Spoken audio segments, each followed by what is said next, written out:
Hello guys, ఎలా ఉన్నారు? అందరికీ నమస్కారం. నేను మీ ఎమోషనల్ క్లిక్కర్ శివ యాదవ్. ఈరోజు మనకు దగ్గరలో ఉన్నటువంటి అర్ధనారీశ్వరి ఆలయంకైతే వచ్చేసాం. ఇప్పుడు ఈ ఆలయం ప్రత్యేకత గురించి తెలుసుకొని నెక్స్ట్ ఈ ఆలయం ఎక్కడ ఉంది, మేము ఎప్పుడు వచ్చాము, అక్కడ ఎలా ఉంది అనేది మాట్లాడుకుందాం. ఈ ఆలయ ప్రత్యేకత వచ్చేసి మహాదేవుడు శక్తి ఇద్దరు కలిసి ఏకశిలపై ఉంటారు. అందుకే దీనిని పేరు అర్ధనారీశ్వరి ఆలయం, అనగా శివుడి దేహంలో సగం అమ్మవారి అన్నట్లు. ఈ గుడి అనగా అర్ధనారీశ్వరి ఆలయం ప్రపంచంలోనే రెండవది.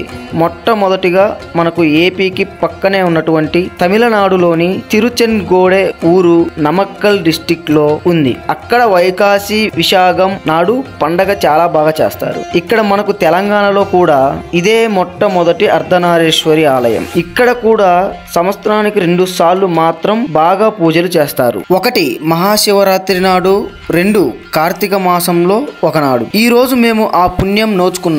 మేము కార్తీక మాసంలో చిట్ట చివరైన సోమవారం వచ్చాము. అందుకే జనం ఎక్కువగా ఉన్నారు. ఇంకా ఈ ఆలయం గురించి అందరికీ వ్యాప్తి చెందలేదు, లేకుంటే అసలు జనాలు పట్టేవారే కాదు. ఇది హైదరాబాద్ లో కొత్తగా నిర్మించిన అర్ధనారీశ్వరి స్వామి దేవాలయం. ఇది తెలంగాణలోని ఏకైక అర్ధనారీశ్వరి స్వామి దేవాలయం. ఫిబ్రవరి 11, 2022లో విగ్రహ ప్రతిష్ఠ జరిగింది. ఈ విగ్రహం మహాబలిపురంలో తయారు చేయబడింది. ఆలయం మొత్తం నల్లరాతితోనే నిర్మించబడింది. గైస్, ఇప్పుడు ఈ ఆలయం కరెక్ట్ గా ఎక్కడ ఉందో చూద్దాం. అలాగే నేను గూగుల్ మ్యాప్ లింక్ కూడా ఈ ఆలయంది డిస్క్రిప్షన్ లో ఇస్తాను, మీరు ఒకసారి చెక్ చేయండి. ఆలయం తెలంగాణలోని హైదరాబాద్ నగరంలోని కొండాపూర్ దగ్గరలో కొత్తగూడ శిల్పా హిల్స్ హనుమాన్ నగర్ లోని ఈ అర్ధనారీశ్వరి ఆలయం ఉంది. నెక్స్ట్, ఎప్పుడైనా అవకాశం వస్తే ఇలాంటి ఆలయం దర్శనం వదులుకోవద్దు గాయస్. మీరు అటుగా వెళ్తుండగా అయినా సరే 5 minutes లో దర్శనం అవుతుంది.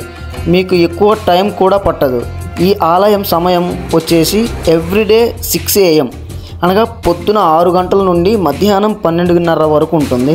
మళ్ళీ సాయంత్రం 5:30 నుండి రాత్రి 8:30 వరకు దర్శనాలు జరుగుతాయి గైస్. మేము ఆలయంకి కార్తీక మాసంలోని చిట్ట చివర సోమవారం రోజున వచ్చాము. చాలా ప్రశాంతంగా ఉంది. కార్తీక మాసం కావున అందరూ కార్తీక దీపాలు కూడా పెడుతున్నారు. ఇక్కడ గుడి పైన కొన్ని కొటేషన్స్ ఉన్నాయి విత్ బొమ్మలతో, చదవండి, అస్సలు మర్చిపోవద్దు. ఇంకా నెక్స్ట్, మన వాళ్ళు ఇప్పట్లో ఎక్కడికి వెళ్ళినా ఫొటోస్ బాగా దిగుతుంటారు కదా, అలా కూడా మనకు 2 places అరేంజ్ చేశారు. ఆ ప్లేసెస్ కూడా లాస్ట్ లో యాడ్ చేస్తా, మిస్ అవ్వకుండా చూడండి. మేము కూడా ఫొటోస్ దిగాము, బాగున్నాయి. 1 త్రిశూలం విత్ డమరుకం విత్ ఓం, ఇంకొకటి శివుడు పార్వతి వెనుక ఒక త్రిశూలంలో బాగా ఉన్నాయి డిజైన్స్ మనం ఫొటోస్ దిగడానికి. That's it about today video guys. Please watch and thank you.